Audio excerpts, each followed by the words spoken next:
Al Clasico after a long time, আর এই সিজনের প্রথমবার আমরা পাচ্ছি একটা El Clasico, but this time story different. Last season Barcelona Real মাদ্রিদকে ডমিনেট করেছে তার চারটা আল ক্লাসিকোয়, কিন্তু এইবারও কি বার্সেলোনা না পারবে না, কারণ এবার স্টোরি ডিফারেন্ট। আল ক্লাসিকো কোনো নর্মাল গেম নয়। যারা ফুটবল দেখেও না তারাও জানে কি আল ক্লাসিকো কি।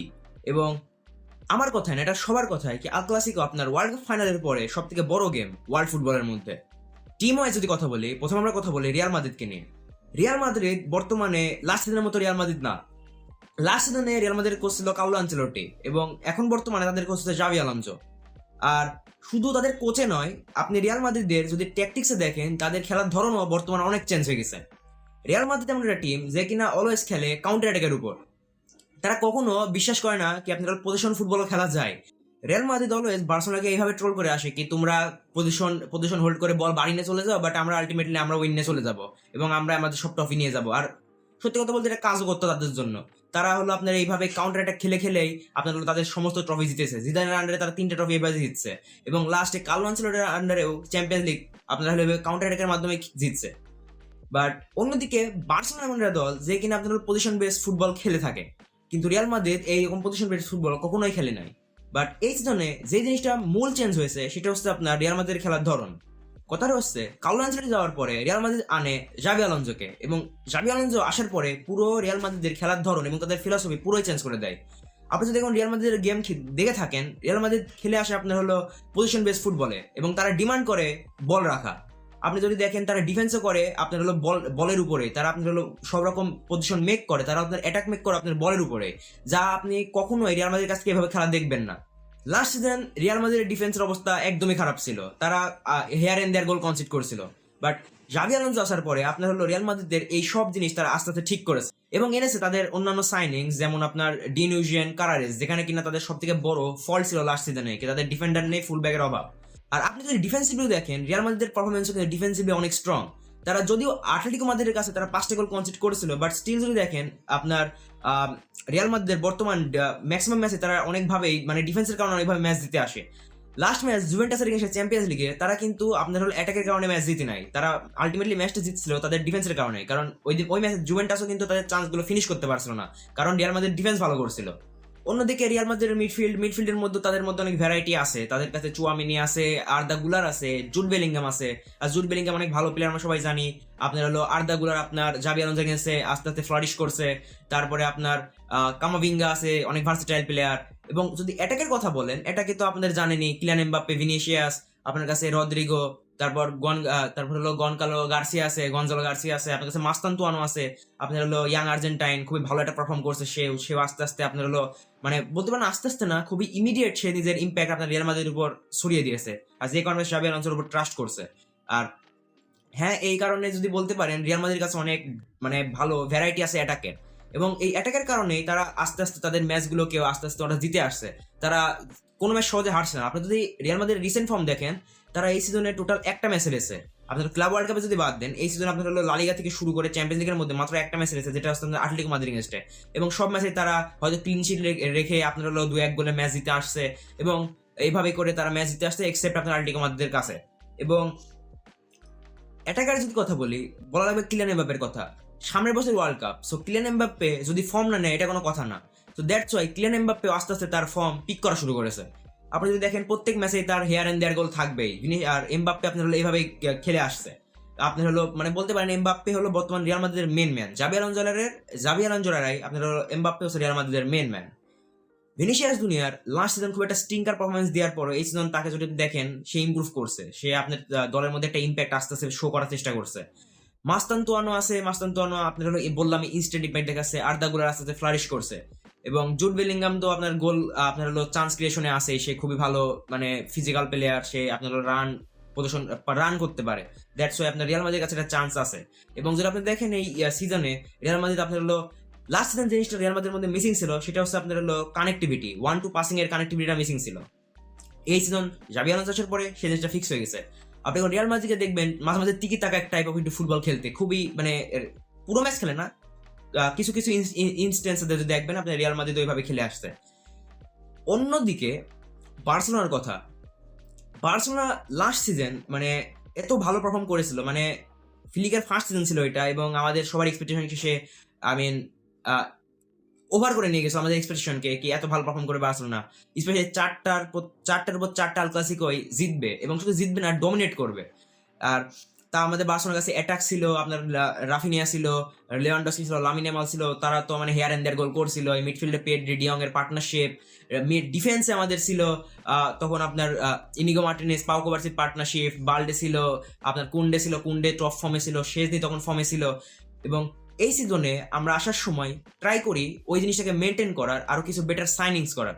তো আমরা ট্রাই করি কি র্যাশফোর্ডকে আনার, যাতে রাফিনিয়াকে প্রয়োজন মতো রেস্ট দেওয়া যায়, এবং আমরা যাতে ম্যাচের মধ্যে সেই আপনার গোল থ্রেডটা বজায় রাখতে পারি, যাতে র্যাশফোর্ড থাকবে, যদি র্যাশফোর্ড না থাকে রাফিনা থাকবে, রাফিনা থাকলে আবার রাশফোর্ড থাকবে, এইভাবে। এবং ডিফেন্সে আমরা তেমন কোনো সাইনিং করি না, ডিফেন্সে জাস্ট আমাদের গোলকিপারের সাইনিং প্রয়োজন ছিল, সেটা হচ্ছে আমাদের জোয়ান গার্সিয়া, এবং আমরা জোয়ান গার্সিয়াকে আনি। এবং to be very honest, Joan Garcia আপনার হলো man of the match perform করেওছে, এবং মানে দেখে মনে হয় কি হ্যাঁ সে বার্সেলোনাকে আপনার ফিউচারে ক্যারি করতে পারবে। ডিফেন্ডারে আপনার হলো বর্তমানে চলে গেছে আমাদের ইনিগো মার্টিনেজ, এবং এখানে বার্সেলোনা যদি বলেন সব থেকে বড় লস হয়েছে কি ইনিগো মার্টিনেজে যাওয়া। লাস্ট সিজন যদি দেখেন, ইনিগো মার্টিনেজ ছিল বার্সেলোনার সব থেকে আন্ডার রেটেড বাট ইয়েট সব থেকে মোস্ট ইম্পর্টেন্ট প্লেয়ার। তার কারণে বার্সেলোনা আপনার লাস্ট সিজন হাই লাইনকে সাকসেসফুলি আপনার হলো মেনটেন করতে পারছিল। কুবার্সের ইয়াংনেস ছিল, ইনিগো মার্টিনেজের এক্সপিরিয়েন্স ছিল, বাট এখন ইনিগো মার্টিনেজ নেই, আমাদের কাছে সেই ইন্টেলিজেন্ট প্লেয়ারটা নেই। আমরা তার বদলে খেলেছি এরিক গার্সিয়াকে। এরিক গার্সিয়া খারাপ না, বাট স্টিল এরিক গার্সিয়া আপনার হলো ইনিগো মার্টিনেজের মতো অত ভালোও না। আর যদি বলেন জেরার্ড মার্টিন বাল্ডের কথা, কুন্ডের কথা, তো কুন্ডে ভাই এই সিজনে হঠাৎ করে কি হয়েছে জানি না, এই সিজনে কুন্ডের তেমন কোনো ফর্মই নেই। ঠিক আছে, কুন্ডে টোটালি ড্রপ করে গেছে, তার বদলে এরিক গার্সিয়া বেটার পারফর্ম করছে আমার মতে। এক কথায় আপনি যদি বলেন কি বার্সেলোনার ডিফেন্স আদৌ ভালো কি খারাপ, এক কথায় যদি বলি বার্সেলোনার ডিফেন্স এর অবস্থা এমন যেমন আমার এসএসসির প্রিপারেশন। সো মোট কথা বার্সেলোনার ডিফেন্সের অবস্থা বর্তমানে অনেক খারাপ, বাট স্টিল বার্সেলোনার কাছে জিতার চান্স আছে, কারণ বার্সেলোনার কাছে মিডফিল্ড এখনো আছে, তাদের কাছে মিডফিল্ডের মধ্যে সেই প্লেয়ার আছে যারা কিনা বল উইন করতে পারে। ডিয়ং খুবই ভালো বল উইনার, পেড্রি খুবই ভালো বল উইনার এবং ক্রিয়েটরও, এবং ফার্মিন লোপেস তো হচ্ছে ননসেন্স সেন্টার মিডফিল্ডার, তাকে আপনি বল দিবেন তার প্রথম লক্ষ্যই থাকে গোলের দিকে। এবং অন্যদিকে মাদ্রিদের মিডফিল্ডে আছে চুয়ামেনি, আর্দা গুলারের মতো প্লেয়ার, কামাভিঙ্গার মতো প্লেয়ার। এবং আমার মতে যদি আমরা মিডফিল্ডে এই ম্যাচ জিততে পারি, তাহলে আমরা এই ম্যাচটা আমাদের হাতে নিয়ে আসতে পারবো, কারণ জাভি আলোনসোর ফুটবল ও আপনার অনেকটা আপনার হলো স্প্যানিশ টাইপের ফুটবলের মতোই, সেটা হচ্ছে আপনার পজিশন রেখে ফুটবল, এবং পজিশন রাখার জন্য মিডফিল্ড অনেক বেশি ইম্পর্টেন্ট। সো এই ম্যাচ আমাদের মূল উদ্দেশ্য হবে আমাদের হলো মিডফিল্ড থেকে বল উইন করা, কারণ আপনার জাভি আলোনসো মিডফিল্ডেই আপনার বল সার্কুলেট করে এবং মিডফিল্ড থেকে বল চালনা করে। আর মিডফিল্ডে যদি বল রাখতে না পারেন, আপনি আলটিমেটলি গেমের মধ্যে আপনার সেরকম আপনি সেভাবে আসতে পারবেন না, কাউন্টার অ্যাটাক খেলা না ছাড়া। আর যে কিনা আপনার রিয়াল মাদ্রিদ এখন কাউন্টার অ্যাটাক খেলে না। সো আলটিমেটলি গেম নেমে আসবে মিডফিল্ড ব্যাটলের উপরে, যে দলের মিডফিল্ড যত ভালো হবে সেই দল পারফর্ম তত ভালো করবে। আর আশা করি বার্সেলোনার মিডফিল্ডই বেটার পারফর্ম করবে, কারণ এটা ঠিক আছে, দ্যাটস ওয়াই আশা তো করি, ফ্যান আমি ভাই। সো আমি হোপ করবো কি বার্সেলোনায় ভালো পারফর্ম করবে। আর যদি কথা বলি আমার প্রিডিক্টেড লাইন আপের উপরে, তাহলে এটা হচ্ছে আমার প্রিডিক্টেড লাইন আপ, যেখানে কিনা আপনার শেজ নিয়ে স্টার্ট করবে, কারণ জোয়ান গার্সিয়া নেই, আপনার কুবার্সি এবং আরাহো স্টার্ট করবে। এবং আমি প্রথম এক্সপেক্ট করেছিলাম কি কুন্ডে স্টার্ট করবে আপনার রাইট ব্যাকে, বাট হঠাৎ করে শুনতে পারছি কি কুন্ডে স্টার্ট নাও করতে পারে। সো দ্যাটস ওয়াই আমি এরিক গার্সিয়াকে নিয়ে আসি, এবং লেফট ব্যাকে অফকোর্স বাল্ডে ভাই, ঠিক আছে। এবং মিডফিল্ডে ডিয়ং যদি অ্যাভেলেবল থাকে তাহলে ডিয়ং, এবং পেড্রি তো থাকছে, কারণ ডিয়ং অ্যাভেলেবল নাও থাকতে পারে, কারণ খবর আসছে কি ডিয়ং এর হয়তো ফুড পয়জনিং হয়েছে এরকম কিছু, বাট আশা করি ফুড পয়জনিং যেন না হয় এবং সে খেলতে পারে। সো ডিয়ং আর পেড্রি মিডফিল্ডে আমাদের এটাকে আপনার থাকবে আপনার, এবং মিডফিল্ডের এটাকে আপনার থাকবে হলো ফার্মিন লোপেজ, কারণ সে আপনার হলো বর্তমানে তার ক্যারিয়ার বেস্ট ফর্মে আছে। রাইট উইঙ্গে লামিন ইয়ামাল, লেফট উইঙ্গে র্যাশফোর্ড, এবং স্ট্রাইকারে আমার কাছে কোনো উপায় নেই, ফেরান টরেস।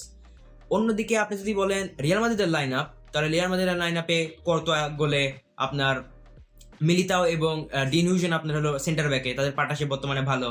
রাইট ব্যাকে আমি এক্সপেক্ট করছি ভ্যালভার্ডেকে, না কারভাহালকে না ট্রেন্ডকে, কারণ আমার মনে হয় কি আপনি মার্কাস রাশফোর্ডের সামনে ট্রেন্ডকে দেবেন, আর এমনকি কারভাহালকেও দেবেন মার্কাস রাশফোর্ডের সামনে, কারণ কারভালের বর্তমানে এজ একটু বেশি। সো আমি এক্সপেক্ট করবো কি ভ্যালভার্ডেকে দেওয়ার, যাতে সে ম্যান মার্ক করতে পারে।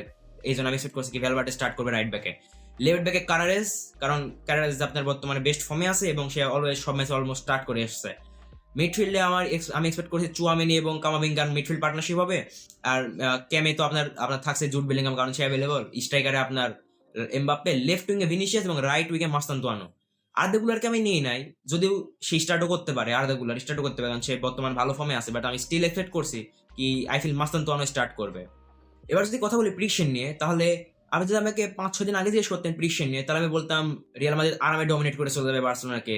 মানে বার্সেলোনার অবস্থা এত খারাপ, স্পেশালি আপনার হলো সিবানিং এস্টে ওই 4-1 হারার পরে। বাট আস্তে আস্তে আমরা বার্সেলোনা আস্তে আস্তে হালকা হালকা আপনার পারফর্ম করা শুরু করেছে। রিয়াল মাদ্রিদ আপনার জুভেন্টাসের ম্যাচ দেখার পরে একটু হালকা হলেও কনফিডেন্ট আমার কাছে মধ্যে আসছে। সো আমি বলবো এটা খুবই কেজি একটা গেম হবে। সো আমি এক্সপেক্ট করছি এখানে 2-1 রিয়াল মাদ্রিদ।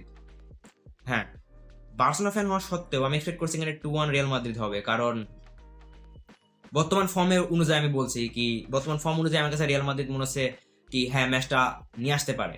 যদি বার্সেলোনা জিতে যায় আমার তো খুশি কেউ হবে না, আমার মতো আর বার্সেলোনা ফ্যানের মতো খুশি কেউ হবে না। বাট স্টিল যদি রিয়ালিস্টিক্যালি বলি, আমি বলবো 2-1 না, 3-2 Barcelona, 3-2 Real Madrid, that's it. But আশা করি এই জিনিসটা না হয়, 3-2 রিয়াল মাদ্রিদের জন্য না হয়, বার্সেলোনার জন্য যেতে। বাট হ্যাঁ, দেখা হবে আবার নেক্সট ভিডিও, যেটা কিনা রিভিউর উপরে হবে ম্যাচের, কি কে জিতলো, কেন জিতলো। সো হ্যাঁ, আজকের মতো এই পর্যন্তই, বাই।